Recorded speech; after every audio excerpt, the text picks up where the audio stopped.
Welcome back to my channel, Faceless Ro here, ang inyong host. So, mahaba-haba pong panahon na hindi po tayo nagkasama dito po sa ating vlogging. Kaya naman nais ko pong sabihin sa inyo, kamusta na po ang lahat? Okay, so maraming mga nag-transpire, mga nangyari, marami tayong narinig, at marami na tayong mga naranasan sa mga lumipas na araw. Kamusta naman po ang bawat isa? At naniniwala po ako bilang mga anak ng Diyos, tayo po ay nasa mabuting kalagayan. Kung meron man mga situations o circumstances sa buhay natin, naniniwala ako na kahit anuman yung kinakaharap natin ngayon, ang sabi ng Bible, if God is for us, who can be against us? So I believe na ang katulad ng sinasabi ko, the only reference point that we should have is the Bible. Kung ano yung sinasabi ng situation o kung ano yung nakikita nating circumstances, lahat po yan ay magbabago. Yung ating nararamdaman, yung ating nakikita, lahat po yan ay magbabago. Hindi po yan stable. The only stable is the Word of God. In other words, constant yung salita ng Diyos. Kaya nga lagi kong ino-offer sa inyo, believe God, believe His Word. So, tayo po ay nasa panahon na kung saan ay parang walang kasiguruhan yung mga nangyayari ngayon, no? Pabago-bago ang desisyon ng mga namumuno o kaya naman ay may mga circumstance sa tayo na kinakarap ngayon at minsan parang pabor sa atin ng panahon. Dumarating yung panahon din na hindi talaga sa atin, parang hindi panig sa atin. Nagugulat na lang tayo, pero ano yung mga sagot natin tungkol dyan? Dapat ready tayo dyan. Babalik ko po kayo doon sa sinabi ko kanina. Very simple. Hindi siya complicated. Ano yun? If God is for us, or if God is for you, who can be against you? Kung ang Diyos ay panig sa'yo, sino ang laban? Sino ang laban sa'yo? Kaya napakahalaga po na tayo ay pumanig sa Diyos. Okay? Hindi po ang Diyos ang papanig sa atin, kasi minsan yung ating mga gusto, hindi naman naaayon sa salita ng Diyos. Kaya nga sabi ko sa inyo, reference point natin ang Bible. Kaya dapat makita natin dividing line, na dapat tayo ang pumanig sa Diyos. Hindi ang Diyos ang papanig sa atin at imamanipulate natin, papasunurin natin ang Diyos sa mga gusto natin. Kaya po napakadami ng mga nangyayari sa buhay natin na bakit parang hindi naman nangyayari yung salita ng Diyos. Let's check our hearts. Okay, kaya nga sabi ng Bible, renew your mind. And how can you renew your mind? We can only renew our mind through the Word of God. So, napakahalaga na may salita tayo ng Diyos. Kaya naman, kung mapapansin po ninyo, di ba, sa ating vlogging, sa mga nauna nating vlogging, makapapansin ninyo talaga, hindi po nawawala sa akin ang salita ng Diyos. Hindi tayo tumitigil. Yes, nagpapahinga po tayo sa buhay, pero hindi ibig sabihin, we quit. I encourage you, don't quit. Tandaan natin, yung ating promise keeper, meron siyang word, meron siyang salita na binitawan. Babalik ko po kayo sa sinabi ko kanina. If God is for you, who can be against you? In other words, God is for your victory. God is for your protection. God is for your healing. God is for your breakthrough. Kaya kung ano yung nararanasan natin ngayon o kung ano ang mga circumstances sa buhay natin ngayon, maaaring sa business, kailangan natin ng malaking pondo, pambayad, sa kung umuupa tayo ng building o kaya naman kung may mga tauhan tayo, pampasweldo, or maraming mga bagay na kailangan natin bilang isang businessman.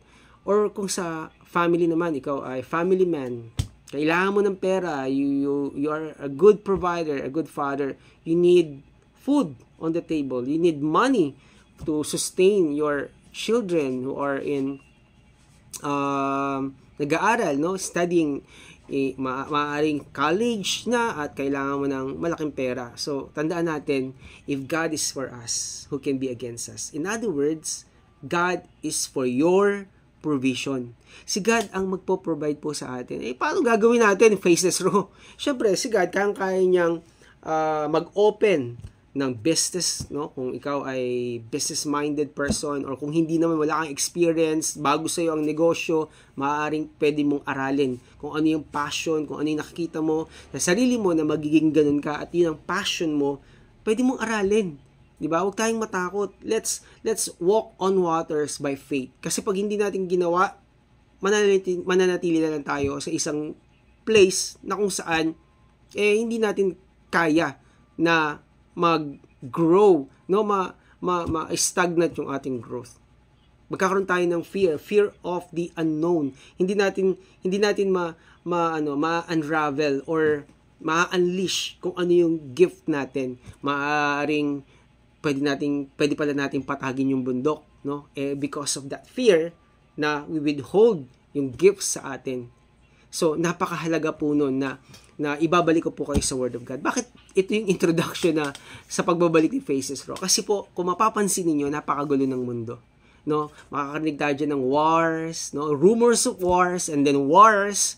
At yung mga kapatid natin na nasa Middle East, nasa Amerika, at kung ano mga balita yung naririnig natin, at talaga namang nakakapagbigay ng anxiety. No, pag nagkaroon ka ng anxiety, minsan talaga hindi ka nakakatulog. Konting kuskalus-kus lang sa pinto o may sumabog diyan, no? Magkakaroon ka pa ng yung panic attack, no? Kaya naapektuhan yung ating health. So andiyan yung cares, kaya nga yung cares of this world, magi-stop sa atin 'yan. Kung ano yung salita na tinanim sa atin ng Panginoon, maaring hindi mag-grow. Tandaan po natin, you are a good ground. We are a good ground. At yung mga bagay na pwedeng mangyari kapag ang ating heart, no, ang ating soil, no, yun ang sabi ng Mark 4, no, 4 types of ground, yung ating heart, yung soil, no. So kapag yan ay hindi good ground, aalisin lang, no, papatayin niya lang yung binhi. Pero alam naman natin, yung binhi, no, yung seed has life on itself. Kaya nga pag tinanim mo yan, tumutubo yan eh. So, ganun yung expectation sa atin ng Panginoon. You are a good ground, guys. Be encouraged, no? Kung ano yung mga nakikita natin sa paligid natin, kung ano man yung mga naririnig natin sa abroad, nangyayari sa Middle East, sa Amerika, napakagulo, ang hirap magdesisyon kung pupunta ka ba sa market, no, magpapa-laundry ka. Why? Bakit? Kasi naiisip mo na baka hindi ka na makauwi. O kaya naman may humarang sa'yo, o kaya naman may manita sa'yo, dahil sobrang nga pong gulo. Pero tandaan po natin, no, hindi po tayo kasama dyan. If God is for you, who can be against you? So ano dapat natin gawin? Paniwalaan po natin ang pangako ng Panginoon. This is our reference point. So anong gagawin natin? Manalangin po tayo. That is my encouragement for you. Ang haba ng introduction ko, pero sasabihin ko lang is pray. Okay? Hindi to manipulate God in our own dreams, no? Hindi, not to manipulate God in our own benefits, and then we twist God's arm for ourselves. No. Ang nais ng Panginoon, kung ano yung plan niya sa buhay natin, yun ang maganap sa atin. Dapat tayo ang papanig sa Diyos. Hindi ang Diyos ang papanig sa atin. Okay, kadalasan ganun eh, no? Lord, no, ito yung gusto ko, Lord eh. Dapat si God ang pumanig sa akin. Pero ano ba sinasabi ng Biblia? Ano ba sinasabi ng salita ng Diyos? Yun po ang dapat nating tandaan. So as part of my introduction, because we're going to have a slight change in our blogging, maririnig niyo po ako na mag-share ng Word of God at mananalangin po tayo sa bansang Pilipinas. Katulad po ng lagi nating sinasabi dito ng mga nauna natin, yung ating pledge of loyalty ay hindi po sa tao. Ang ating pledge of loyalty ay sa Diyos. Okay? At katulad ng sinasabi natin lagi, babalik ko po kayo sa salita ng Diyos. The Word of God is our reference point. Kaya naman, as part of my introduction, magkita-kita po tayo sa susunod kong vlogging dito lamang sa ating channel. At tayo po ay mananalangin sa ating bansa. At marami po tayong gagawin. No? Mag-aaral po tayo ng salita ng Diyos. I'm going to encourage you. I'm going to share with you my, what is kung ano yung nangyayari, no, sa panahon natin, sa panahon ngayon na kung saan walang kasiguruhan yung mga nangyayari, no? In other words, nagbabago-bago yung mga panahon.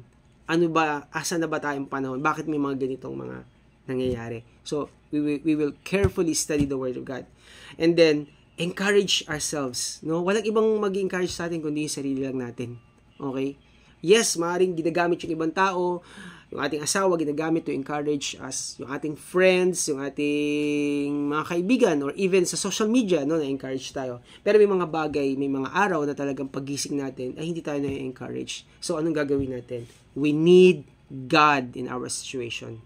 We need the Lord to move on our behalf. That's why I encourage you to study with me. I will give the best of my time to study, and let's pray together, because I believe na ang sabi ng Bible, 2 or 3 that gathered in His name, Jesus is there in their midst. And I believe na kahit sa malayo tayo, hindi man tayo nagkikita, naniniwala ako that there is no distance, there is no God is not bound in time. So kahit saan man tayo, naniniwala ako na didinggin tayo ng Panginoon, and God is there in our midst. Okay? And yun lang gusto kong sabihin, mga kaibigan. Huwag po kayong mag-alala, magkikita-kita po tayo sa susunod dating vlogging. At ang prayer natin, loobin ng Panginoon, ito po yung magtuloy-tuloy na tayo po ay makapag-vlogging. Okay, so this is Faceless Raw. Yan, masyado tayo nagmamadali. So this is Faceless Raw. Maraming salamat po. Kita-kita muli tayo sa susunod nating vlogging dito lamang sa ating channel. God bless everyone. Bye-bye.